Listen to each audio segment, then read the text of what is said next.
Yerp. What up, though? We're live again. It is day 16, December 16th. We halfway there. On to what you got. We halfway there. Oof. Streamathon. Let's get it. So we just getting settled in real quick. I was actually thinking about whether or not I should hop on right now or a little bit later. But it is lunchtime, so I'm grabbing some food.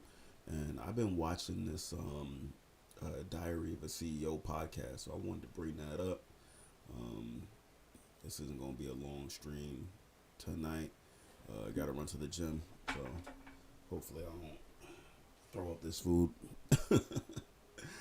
after I get into the gym, man, because we be going in with these boxing trainings. So, but I did want to kind of briefly touch on just some things I've been writing down and thinking about from yesterday, and it's really about locking in sales and growing your revenue. That's the lifeblood of any business or organization. Money is power, and it allows you to do whatever you can. And so I just had a meeting earlier today with one of my with my housing advisor. Hold on for me real quick. What up, V? You on speakerphone right now? I'm live. Hey, what's up? What's going on? What's going on? Talk Nothing. to the people. Talk to the people. Hey y'all, how y'all doing? Happy afternoon. Hope y'all having an amazing Monday. What's up? There we go. There we go. Tell them about yourself. What do you do? Why are you here? I am Bernice Bell, and I am a branding specialist. And right now, I'm working on branding strategies for realtors. That's what I do. That's what I do. Yeah. What's up? Chilling. Oh man. Huh? Like I said, I was just I need to figure out a way on how I can share phone calls to the live stream. That'd be interesting. Oh, what you call this thing with you? You Hmm. got the Zoom PR4 or something like that, right? The Zoom what? The No, but how would they see you? Oh, they probably can't see me, but they can hear this amazing voice of mine. No, that's absolutely correct. And I'm glad that you're able to join the stream. I literally just got on like 3 minutes ago. So Oh, okay. um and I'm eating lunch, so I'm glad you're here to keep me company So and entertain. they having lunch with you. What we having? It's just some chicken and broccoli. Chicken and Um broccoli. All right then. hmm So let me see if anybody is online at the moment. So I'm Tell on them I my said hi. What do you Renee want? says, "What's up?" Where you streaming at? I'm streaming on uh Kick, Twitch, YouTube, and my Facebook page. I didn't get the notification that you were live. Let me see what happened here. Are you subscribed to my YouTube channel? Speaking of which, if you're watching this live stream, just like my good friend Bernice here, go ahead to your YouTube and hit the subscribe button and click the bell so you can get all these wonderful notifications for when I'm on. But yeah, man. So today we're talking about or I'm about to talk about sales and growing your revenue. Sales being the life force of everything that we do as a business owner, entrepreneur, and even nonprofits. A lot of times people don't realize that nonprofits need to act like a business when it comes to generating revenue. Most people need to realize that non-profits doesn't mean it doesn't make profit. That's what Absolutely. no non-profit doesn't mean non-income generated. That's not Exactly. non-revenue. Exactly. Because the You need to most realize that successful nonprofits, they're raising funds, both through donations and through services. right, such as the NFL. NFL is a non-profit organization. I didn't realize that the NFL was a nonprofit. Well, would you look at that? Yeah, Learn something every day. um, I think it's a 503B, one of those like that. But I think another a watch company is too. It might be Rolex, if I'm not mistaken. But there are several major corporations that are actually nonprofit organizations. Nonprofit just means that your books balance to zero at the end of the year. It means that you strategize and you strategize the way that the revenue comes in for your company. Mm, Meaning, if people make donations for specific topics, you have to demonstrate via your taxes where the funds go. But it doesn't mean that you don't generate revenue. That's misleading. interesting, interesting. Yeah. So let's see. Is there anybody on my stream at the moment? We got Is there anybody in the house tonight? one person watching on Twitch. I need to be on Twitch. That's what I need to be on. How do you decide what platforms you're gonna engage with, Kevin? That's why I didn't decide. That's why I'm on all of them all the time. Oh, okay. Okay.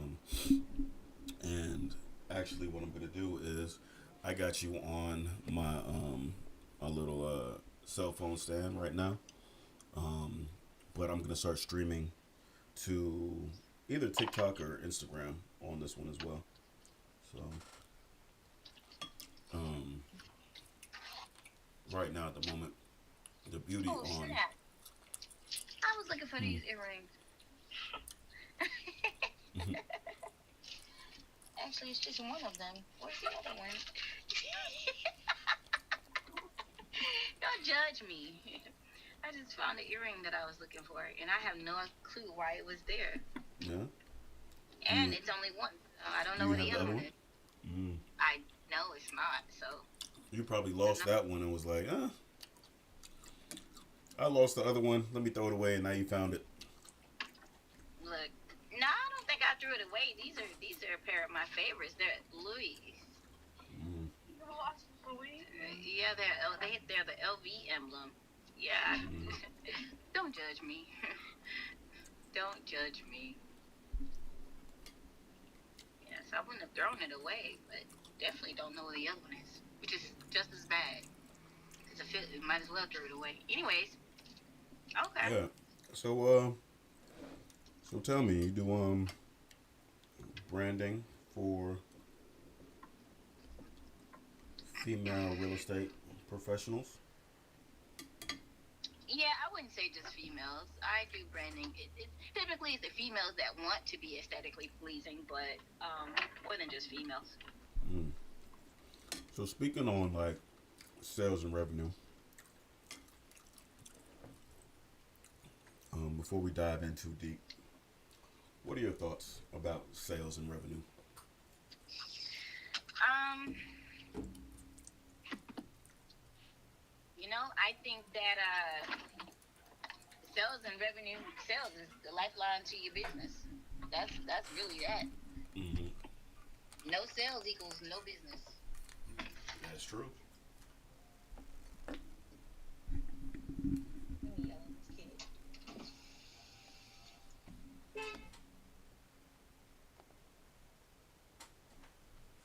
These kids, they don't make them like they used to. Thank you, ma'am.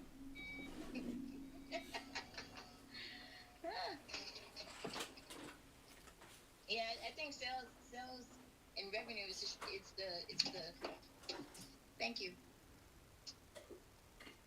It's the backbone to your business. If you don't have sales, then how do you actually have a business?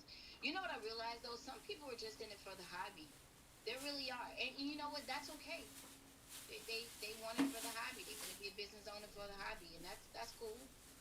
That's cool. I don't think real estate is the best hobby to have because it's kind of expensive. But That's a good point. Like some people just do it as a hobby. Like full-time job, but they like the aesthetic of being a business owner. Um, Mhm. and that's an interesting perspective as well. Um, let's Yep. see. You are. What? Nah, I'm. I have you pointed at the camera for the live stream. This is actually pretty cool. Oh, they can see me. Uh, Next to the microphone, so this Oh is yeah, kind I of see dope. it. I see it. Yeah. What up, y'all? A little face, a little peanut head. Hold on, let me yo, this is. I learn something new every time I stream. Like, hold on. Did you check to see if you're on my YouTube? Hold on, my dad's calling me. Okay. FaceTime's gonna drop off. I didn't hang You up know on you. what? What's up, pops? What's up, big girl boy? You What's told happening? ya. You Right. told ya. Huh? I know, right? Alright. I'm actually I'm live streaming right now on my channels. So Okay. just so you know, you're on live right now. Okay. Awesome. Yeah, man. So Great. It was a good weekend, under the circumstances. yeah, facts. Fine. Yeah, man. So, but yeah, what was I calling you about earlier? Oh, Maple Glaze just hopped in. What's up, Maple? Go check him out. He's streaming right now. Um, I'm not really talking about nothing important, but appreciate you stopping by. I'm gonna go check out your page as well, because he's streaming right now. So, let's see. How do I do this? Um,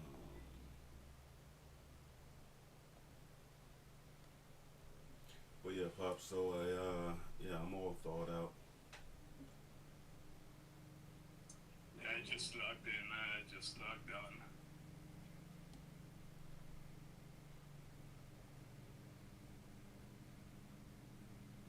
Mm. I don't even know how. Cause I'm on his page. Yo.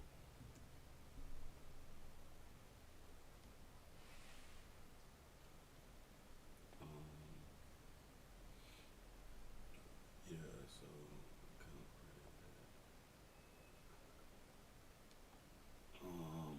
You just logged on to what? My YouTube. Yeah? Oh, okay. Well, Screw it. pops. But yeah, man, no. I was calling you earlier, to let you know how crazy the real estate market is right now.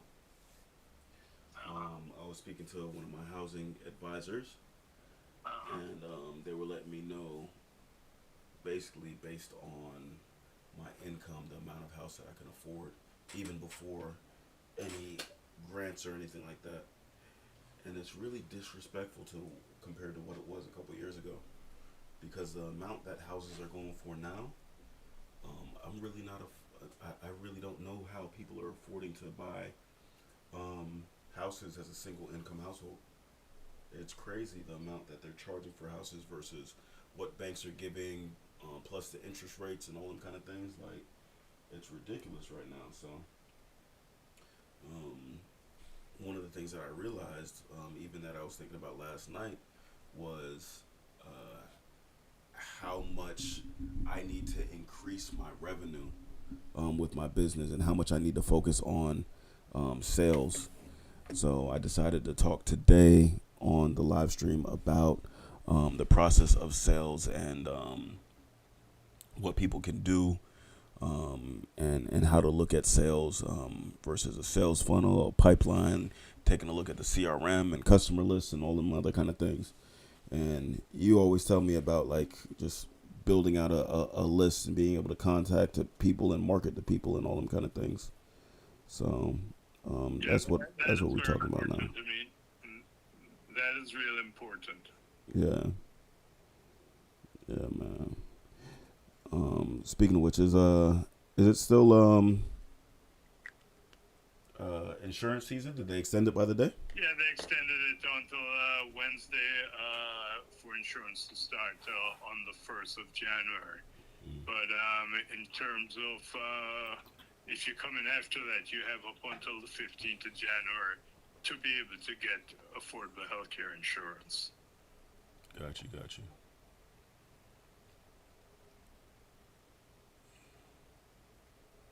Where am I now? Let's see. Let me cause I got too much going on right now, so let me focus on this, and I'm gonna I'll hit you back. Okay, sounds good. All right, pops.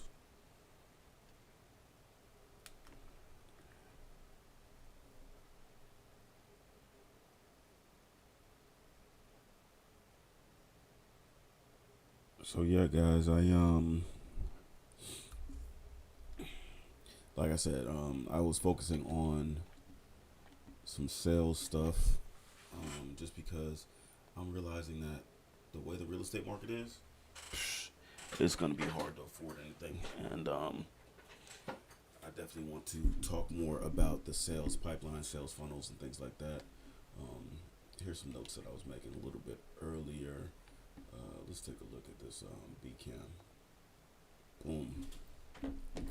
All right, so we were just writing some stuff out, right? All right, so.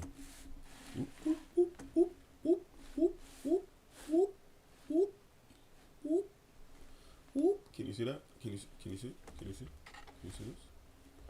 Can you see that? Huh? All right, let's move this over. So, I like to, a lot of times, man, I like to, actually, let me see if I can copy this so y'all can see me also. Boom. Let me add a camera to this. Boom. All right, let's make this small. And we'll talk about, we'll make this small in the corner so you can see me. All right, how's that? Boom. Boom, boom, boom. What's up? All right, we on Facebook. Drop a comment below. Let me know that you're here. Let's talk about all things sales and marketing and what your business is, and how we can build out your sales pipeline. And hold on.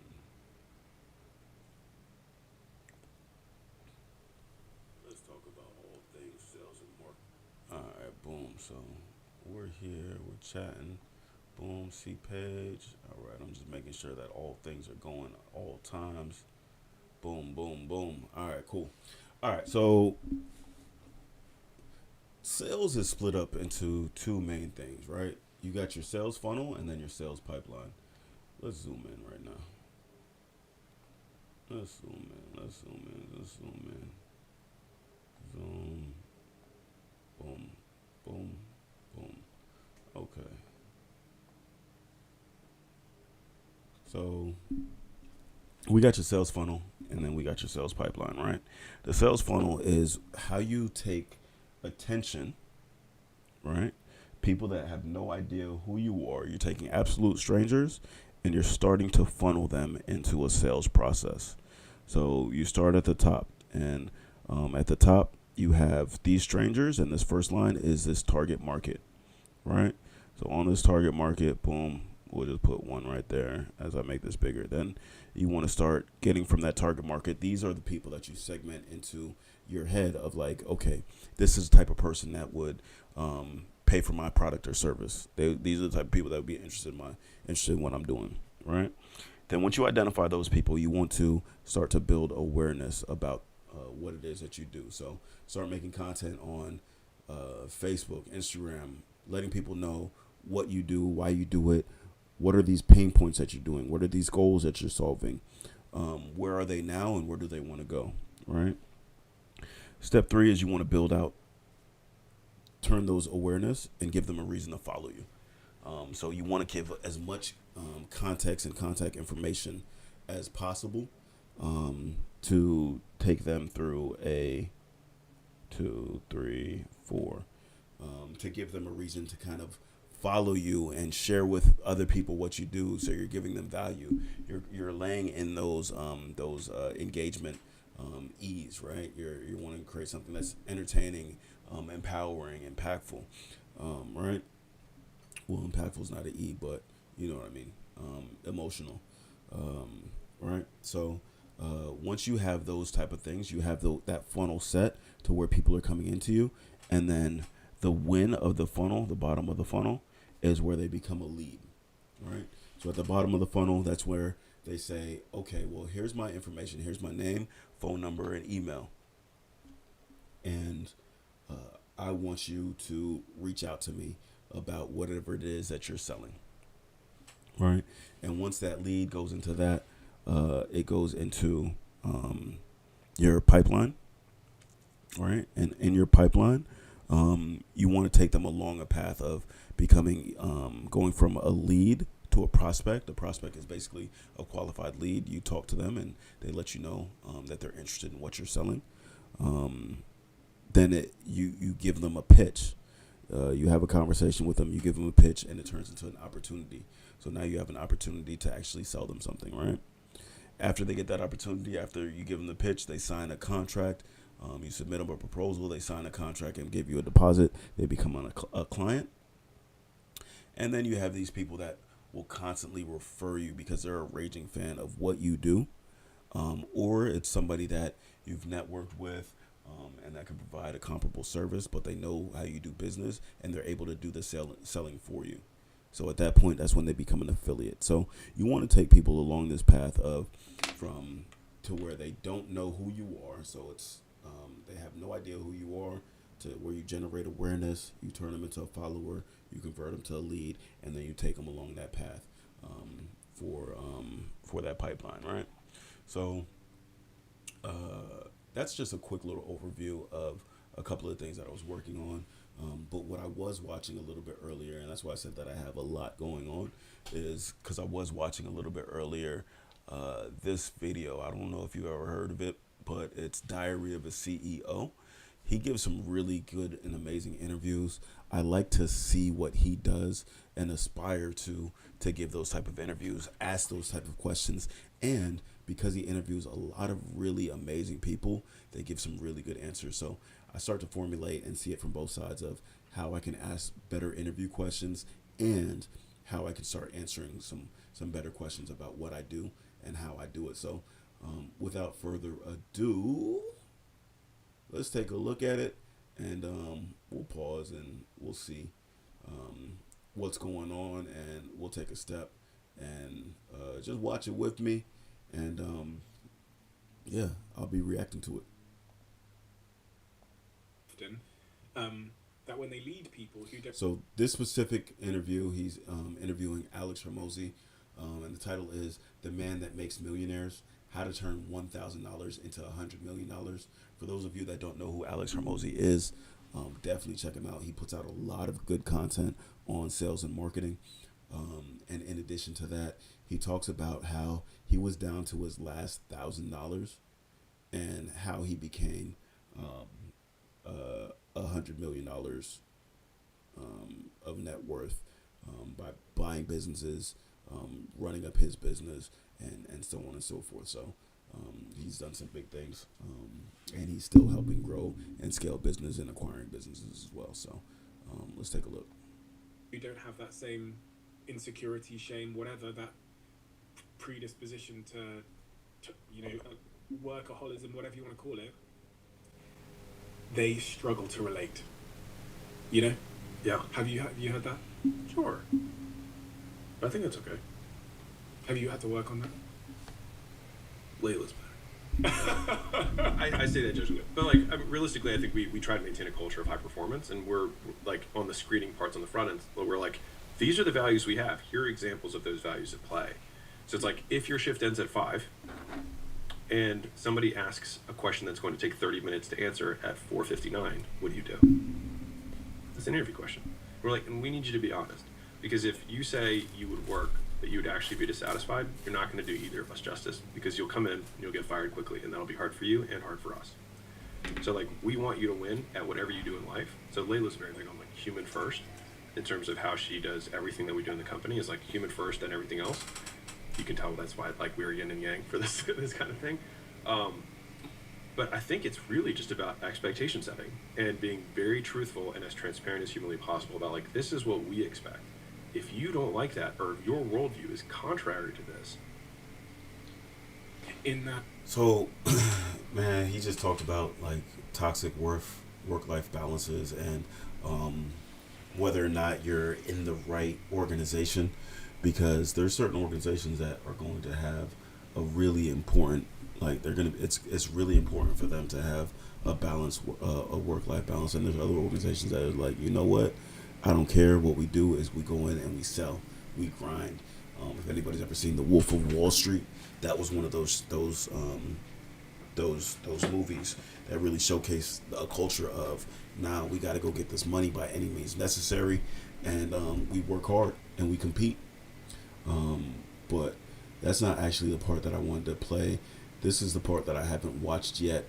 It was the secret to being the best salesperson, and in the spirit of talking about sales and marketing, let's play that and see what happens. I haven't seen this part yet, so. in that example, you've touched on something I wanted to talk about, which relates to your first book, I believe. offers. Making offers to people. Yeah. I read that you said if there's one skill you have, it's making offers. What do you mean by making offers? Offers are the terms of exchange.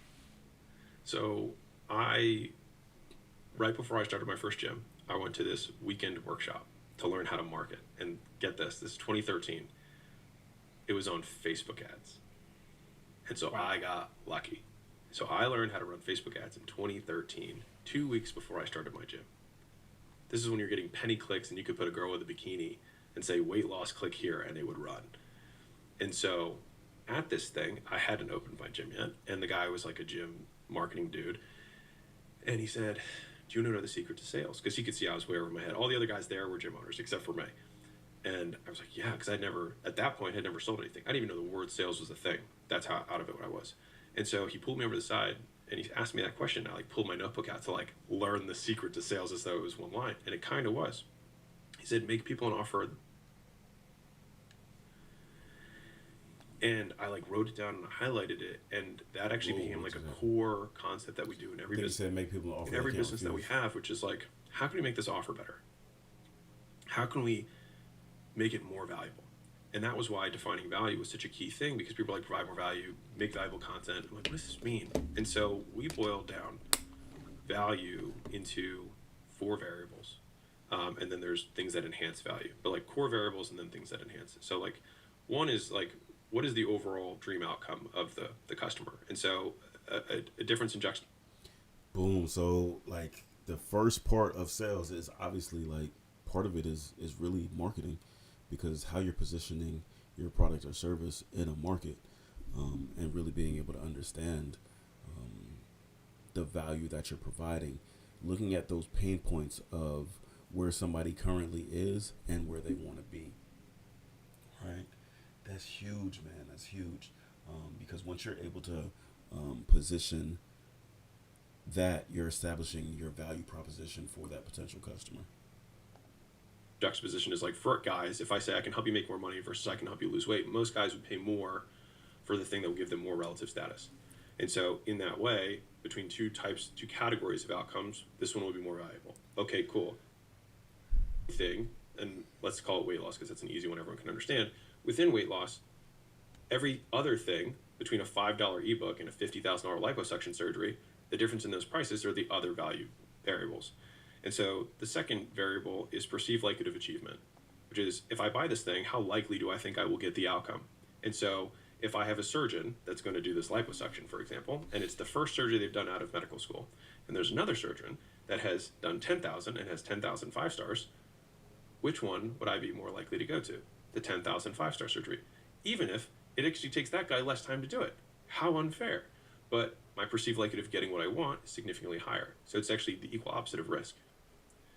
Those are the things that we try and enhance in the offers. We try and have a very compelling dream outcome, try and make it very likely that they're going to succeed, and there's lots of elements that make someone feel like it's likely that they'll succeed. On the bottom half of the equation, so it's a fraction. There's 2 on the top, 2 on the bottom. You have time delay between when they buy and when they get. So if someone were able to click a button on a website and immediately look at their stomach and have a 6-pack, that would be incredibly valuable, right? On the flip side, if it takes them 2 years in order to get that, it's significantly less valuable. And so for that same reason, you have to arm wrestle someone to get them to buy a personal training package. You have to spend an hour and a half to get them to buy a 20-pack of training sessions, whereas women walk into the doctor's office to do liposuction and drop 20 times that amount of money because the time delay is nothing. You get on the table, you wake up, and you're doing good. I'm doing good. Then the last variable is effort and sacrifice. Mia just hopped on. What's going on, man? We just talking about like sales and marketing and stuff like that. I'm watching this live stream called Diary of a CEO. Alex Ramosi talking about how he turned his last $1,000 into his $100 million company. Is pretty interesting. So I'm just sitting back and I'm just watching this a little bit. What's going on with you? How you doing? Welcome back. Sacrifice, which is 2 sides of the same coin. So effort are the things that you have to start doing that you don't want to do as a result of this purchase. Waking up early, getting sore, like in the workout example. Eating foods you hate. On the flip side, the sacrifice are the things that you have to give up that you don't want to give up as a result of this purchase. And so that might be sleeping in, eating the foods you enjoy, margarita Mondays, whatever. And so when we look at these variables, each of them has a evil twin, right? So you've got perceived likelihood of achievement, which is the positive, and then you've got risk, which is the negative.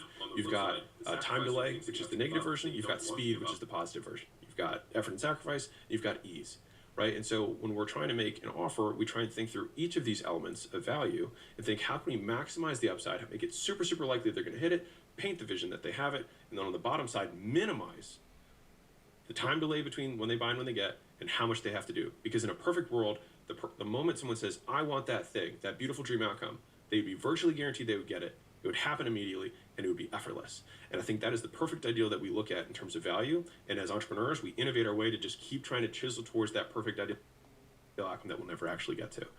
The other variables are like scarcity. If I have 1 Gatorade bottle left on planet Earth, it's significantly more valuable. I didn't change anything about the bottle itself, but it's significantly more valuable than if there's unlimited Gatorades, right?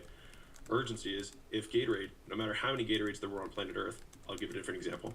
If J.K. Rowling decides that she's no longer going to sell Harry Potter digital copies ever again, as of tomorrow, there will be a lot of sales of the digital copy, even though there's unlimited units. Scarcity is a function of units, urgency is a function of time. And so scarcity and urgency add to the value by enhancing those other 4 variables. There's more, but like those are the core things that we look at in terms of when we're trying to make an offer for a business. And so that becomes very relevant when we're trying to increase price for a business that we take on. So I'll give you an example. We had a PR company that we invested in. That was a generic PR company for like small business owners. And they had really high churn, but they had a... Man, so this is some quality information, man. So it's interesting. Like I don't know how I'm gonna be able to keep doing this, or like how this response, watching a video and watching a thing, is gonna be cool. Are you doing a stream for the last? Not getting enough viewers. Cool, it's been pretty good. Day 16, I've been learning a lot. Cool, are you doing a stream for the last 15 days and not getting enough viewers or followers? To be honest, Mia, I haven't really been. Let me know. Can you hear me on the stream? Because I know I'm talking to you in the chat. Mia's asking um, if I'm doing. Okay, there we go. Mia's asking if I've been doing the stream for the last 16 days. Yeah, I'm on day 16. I'm streaming every day and not getting enough viewers and followers. Why is it? That's a great question because I haven't really been promoting on my different channels that I've been streaming. So it's really kind of organic, but I've just been actually doing it rather than promoting that I'm doing it. So people will randomly find me and I'll be talking about business, but I don't know. I haven't really thought about it. I'm just honestly just kind of doing it and practicing, not even thinking about the followers or anything like that. But people will randomly hop on and we'll talk. You know what I'm saying? And this is just what I'm into. I'm into photography. I'm into business. I'm into like ideas and dreams and becoming better and like, you know, working out, meditation, manifestation. But right now I'm just kind of like practicing and I'm learning. I just joined Kick not too long ago. This is a platform that we on right now. And I think on some of these platforms, it's really geared towards like video games and all that kind of stuff, where it might not be as many people on geared towards like photography or business or things like that. But I don't know. I'm just figuring it out. Not really pressed about getting more followers, but I appreciate you coming through. Why don't you use customized stuff for the channel? It will make the channel look attractive and help you draw viewers attraction. Customized stuff. I don't know how to do that. I don't know how to do that, Mia. I ain't even gonna lie to you. I guess you mean like I guess hold on, I don't even know. I guess that would mean like hold on, let me see if I can actually share. Like for example, somebody had hopped on Twitch and started giving me some ideas and stuff like that. Like they were telling me and you probably talking about the same thing, like actually I'm an illustrator and I do work for streamers and make their stream assets. I've been working for last 4 years. I do commission work. Okay, bet. If you have Discord or Instagram, I can show you my previous work. Yeah, hit me up. So my page is KVL Media. So I'm on Instagram as KVL Media, and I believe, and I just joined Discord as well. And I believe that my Discord should be KVL Media. I'm actually not really too familiar with how to use it like that. Oh yeah. My Discord is KVL Media. So, but hit me on Instagram. I'll definitely be able to get that. New message requests. Messages from people you aren't friends with will show up here. Got it. Okay, yeah. So yeah, Maple hit me up a few days ago. Like I said, I don't really be on it like that. But yeah, man, I'm just kind of figuring this stuff out, to be real.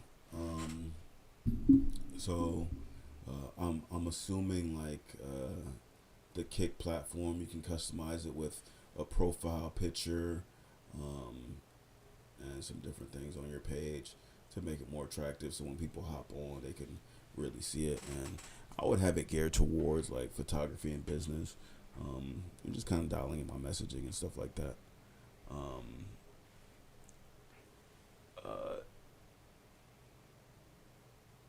Okay, so Mia is dropping some of the clients, their affiliates. Check out their profiles. Yeah, appreciate that. Yeah, definitely. I'll check it out and see what's going on, see what's popping. You feel me? But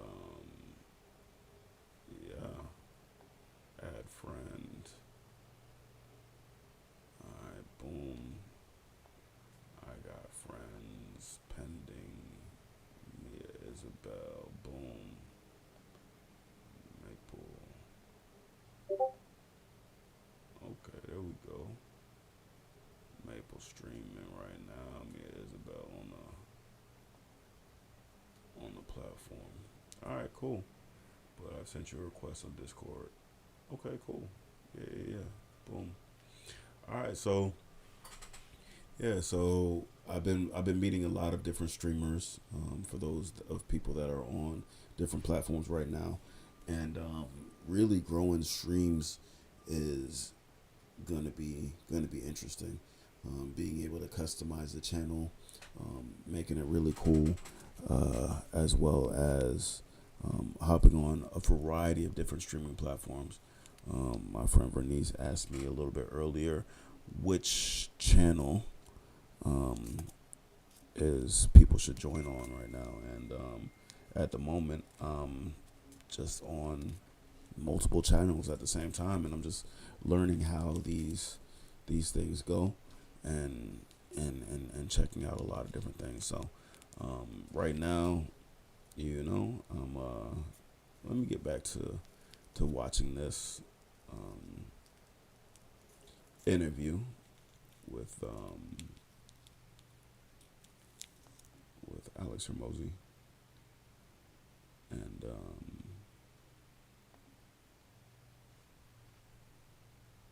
Diary of CEO. Really good sales engine. I was like, okay, like there's something here, but like I think we need a tweet. I just really like the founder. 85% of their customers were small business owners and turned out in like 3 or 4 months. 15% of their customers bought the most expensive package and stayed like forever. And I was like, hey, crazy idea. What if we only served these customers? And they were people who wanted to get fundraising. Very different than the traditional like dry cleaning store, plumber, or whatever. And so we redid the entire business model around finding only that niche. We only cold emailed people who were in that very narrow window. We're able to 10x our price. And we got higher response rates to emails than we did before because now we were targeting and speaking very specifically to an avatar. And now we could provide so much more value to that specific person. And so... Interesting, man. So this concept that he's talking about is seeking people that are fundraising and targeting that specific avatar. I'm actually going to run that back a little bit because I was only half paying attention. It's ADD, you know. But let's see what he was talking about. I think we need a tweet. I just really like the founder. 85% of their customers were small business time. And so scarcity and urgency add to the value by enhancing those other 4 variables. There's more, but like those are the core things that we look at in terms of when we're trying to make an offer for a business. And so that becomes very relevant when we're trying to increase price for a business that we take on. So I'll give you an example. We had a PR company that we invested in. That was a generic PR company for like small business owners. And they had really high churn, but they had a really good sales engine. I was like, okay, like there's something here, but like I think we need a tweet. I just really like the founder. 85% of their customers were small business owners and turned out in like 3 or 4 months. 15% of their customers bought the most expensive package and stayed like forever. And I was like, hey, crazy idea. What if we only served these customers? And they were people who wanted to get fundraising. Very different than the traditional like dry cleaning store, plumber, or whatever. And so we redid the entire business model around finding only that niche. We only cold emailed people who were in that very narrow window. We're able to 10x our prices because we got higher response rates to the emails than we did before because now we were targeting and speaking very specifically to an avatar. And now we could provide so much more value to that specific person. And so that's the maybe if Caleb were to... Man, honestly, man, I wish that he was speaking more specifically to this. I have so many questions as far as how he did that, but speaking generally and how he reframed the business and everything like that would be super interesting because he's cold calling and cold emailing these clients. I've actually received some cold calls and cold emails from a variety of different people. Even Mia's on the stream right now, like letting me know that they do business and that they're able to custom design some artwork and illustrate some things, and it's all about sales, man, and keeping this pipeline in order. So as we kind of took a step and we took a look at what this sales pipeline really and truly looks like, and we started kind of writing it down and stuff like that, is understanding that there's a big variety of different ways to sell, and just taking a look at your sales strategies and locking in. So, all right, so he's talking about redesigning and cold calling, which is interesting. Hold on, let's see what we got.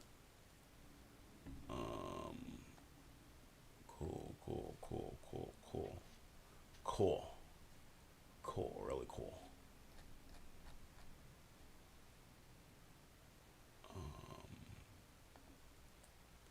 Yeah, so taking a step back and looking at specifically how these things are going. Yeah, man, there's a lot of different things going on when you're streaming. Lose trains of thoughts pretty easily, but niching down and focusing on specific avatars, identifying that target market and gearing up and going straight after them is really important, and it's one of the things that I realize that I'm gonna start doing as well. So yeah, man, so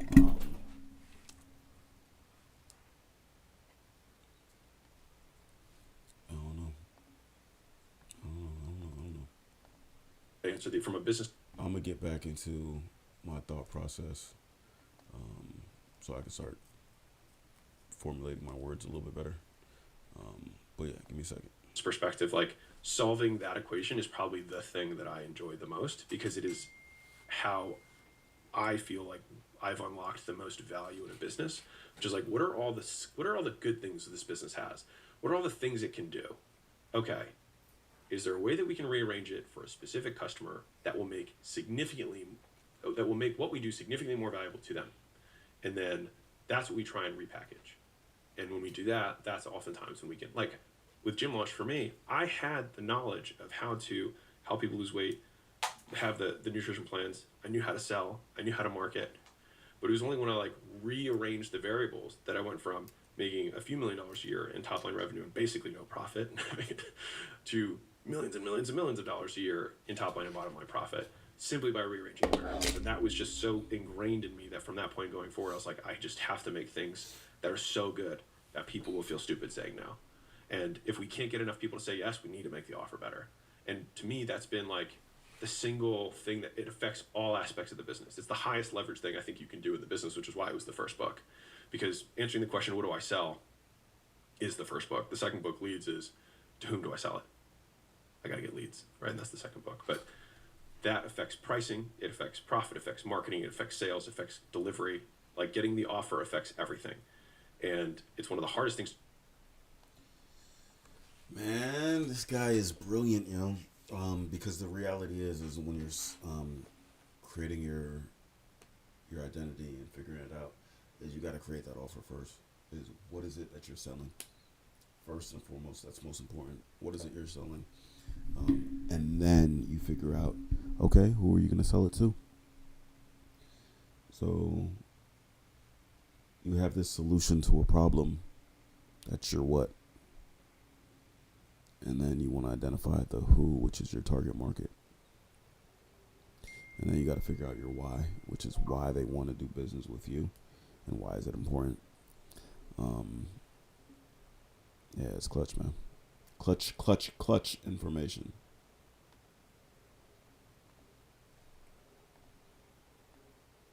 Things change because it affects everything, but it also has the most ability to unlock incredible wealth or value in a business.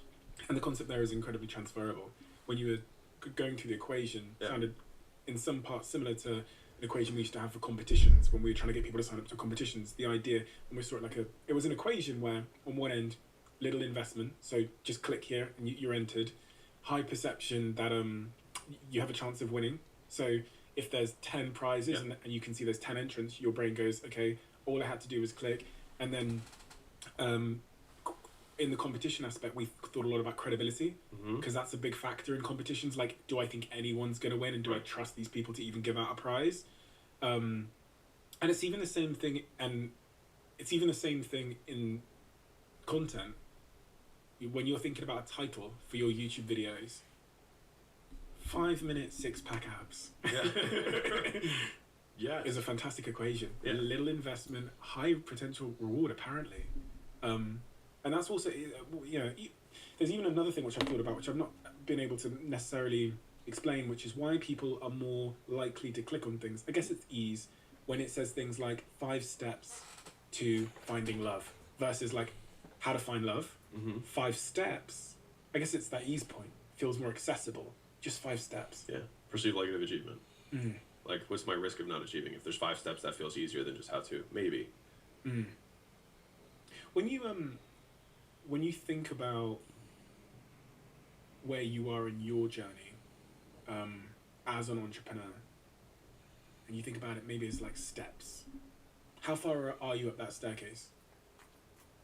Would you not know? I was like, I felt like that was going to be the question that you were going to ask, and I was thinking, I feel like every entrepreneur feels like they're just getting started. Like, you talk to guys in their 70s, they're like, I'm just getting started, you know? I mean, I'm about to cross a decade of being, I am, just at the decade point for me from the first business I started to now. So I feel like I've got a few seasons left, you know, if I can keep living, which I'd be stoked about if I can. Let me ask you a different question then. Caleb in the corner, who works for you, he's your creative director. If Caleb said to me, Caleb said to you, he said, Alex, I want to be a millionaire. Yeah. What would you say to him? What advice would you give to him? He says, listen, I've heard you doing all these podcasts, you're running around, I've been filming the camera, but I've been filming, I've been listening. Yeah. And this millionaire stuff, this sounds amazing. Yeah. So what advice, how old are you, Caleb? 29. What advice would you give to 29-year-old Caleb if he said to you, Alex, how do you, knowing me, how do you think I become a millionaire? So there's a lot of ways to do it. It just depends on which way you want to go.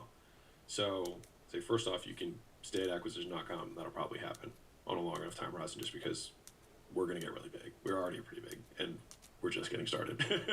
So, like, I genuinely believe that, and that's 100% my goal, is that every single person that we have becomes very, very wealthy, because I'm going to die, and it's not going to matter anyways, and if everybody else can make some too, great.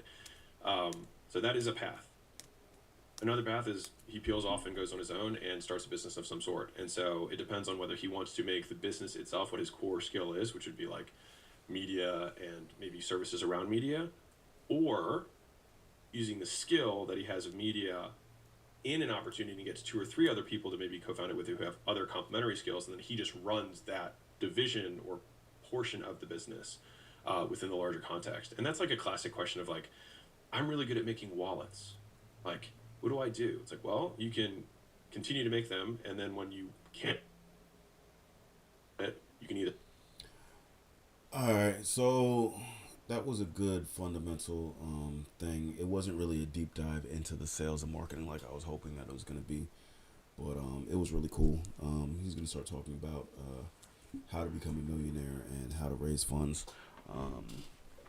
But the reality is, man, is that I'm not sure if I spoke about this on a different platform, but let me take a look. I think I spoke about it. I wrote it out on Threads, actually.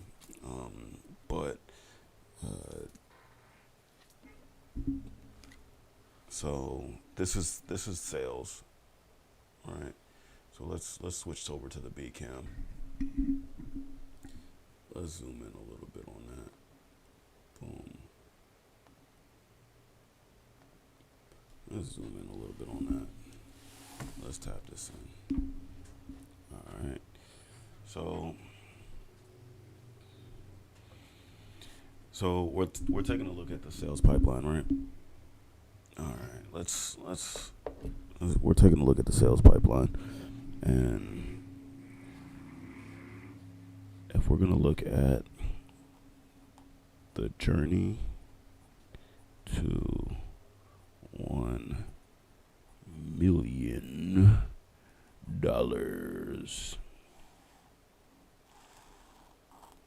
right? let's take a look. Let's take a look. Journey to $1 million. Okay. So there's 365 days in a year.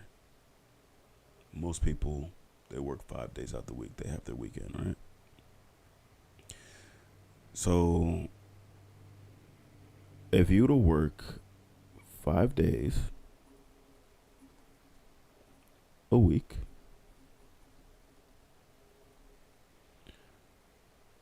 four weeks a month, that equals 20 days of work. Now, just for easy math, let's say you want to hit $1 million. That, if you were to do $100,000 a month, it puts you at $1.2 million. And that's really what the goal is that I want to create, right? Is I want to hit $100,000 a month, because if you reach for the moon, even if you fail, you'll be up amongst the stars, or however they say it.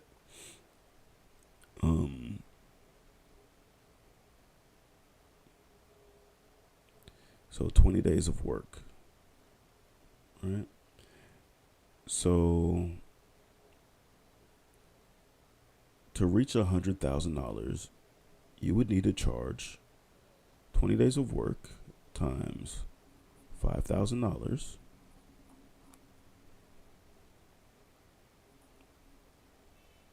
per day equals 100,000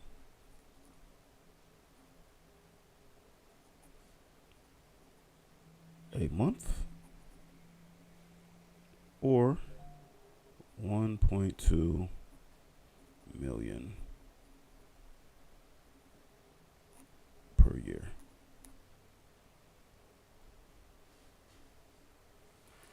Boom. So your journey to $1 million, as Alex Ramosi is diving into how to become a millionaire, I want to tie it into, I haven't watched it yet, but I definitely got to go. I got to run over to the gym to make my 5:30 class. But here it is, man. So if you follow that sales pipeline, you understand who that target market is, and build awareness, gaining followers, turn them into leads, convert them into prospects, pitch them the opportunity, turn them into client, and have them start doing the work for you by making affiliates out of them. What you can do is look on your day-to-day, man.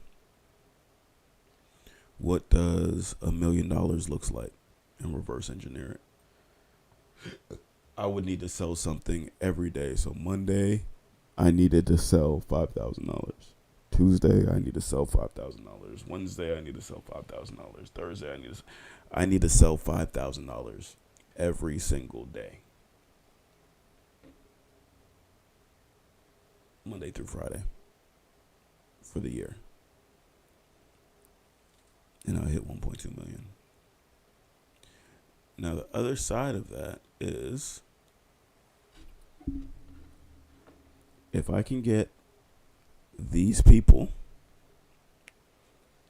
to get on a retainer model to where they're spending $5,000 a month, that would be $60,000 per person.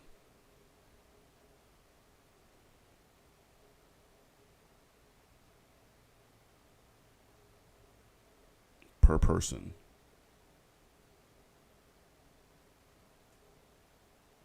And if I can get 20 people that are committed to jumping on a retainer model, which would yield $60,000 for the year, which is about the median income of a college graduate in Florida.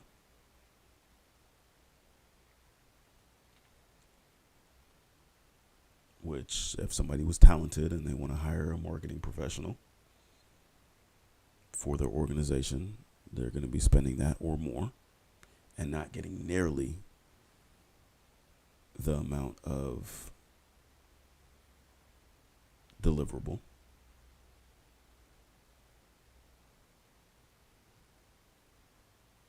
It would also yield $1.2 million a year. It's food for thought. It's food for thought, man. Oh yeah. What? Okay, so we got that. We got the copy. We got that. We got that. We got this. Hold on. We got this. We got that. So, again, this is me laying out the sales pipeline and sales process. I'm going to start building out my CRM based on these things, as well as building out the strategy of what are the things and the to-do list at each step along the funnel and each step along the pipeline. That's going to be the next thing that I'm working on. Understanding that I want to go from have no idea to who you are to you're a raving fan and you're doing the selling for me. Taking people along that path. And it's the 8-step funnel to pipeline steps. So we just got to flesh out each one of those steps and create a to-do list. But that, again, is going to take us along that journey to $1 million in revenue per year. $5,000 a day. 5 days a week. 4 weeks a month. 20 days each. We do it for a year. So, if we need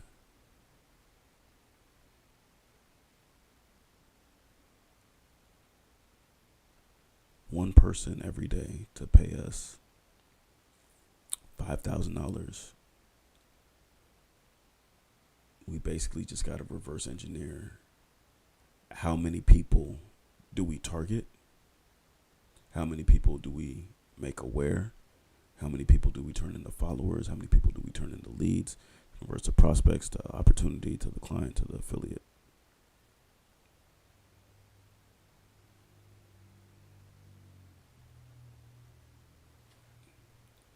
And that's really basically it, man. So let's take a look at those numbers, and we'll get back to you, and then start reverse engineering some different ideas. And this is how you can do it for your business or your organization. Say you speak to 1,000 people in a day, or say you target 1,000 people in a day, and out of those 1,000 people, half of them become aware of you, and out of that half,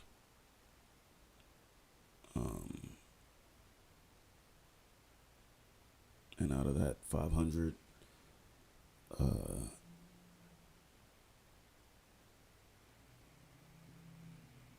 10% of people become followers. And out of those followers, another percentage become leads, and now those leads become a prospect, here and on, so on and so forth, right? So if you're looking at 1,000 and you're moving the decimal place, out of that 1,000, we'll get 100 leads. Out of those 100 leads, we'll set 10 appointments. Out of those 10 appointments, we'll get one client.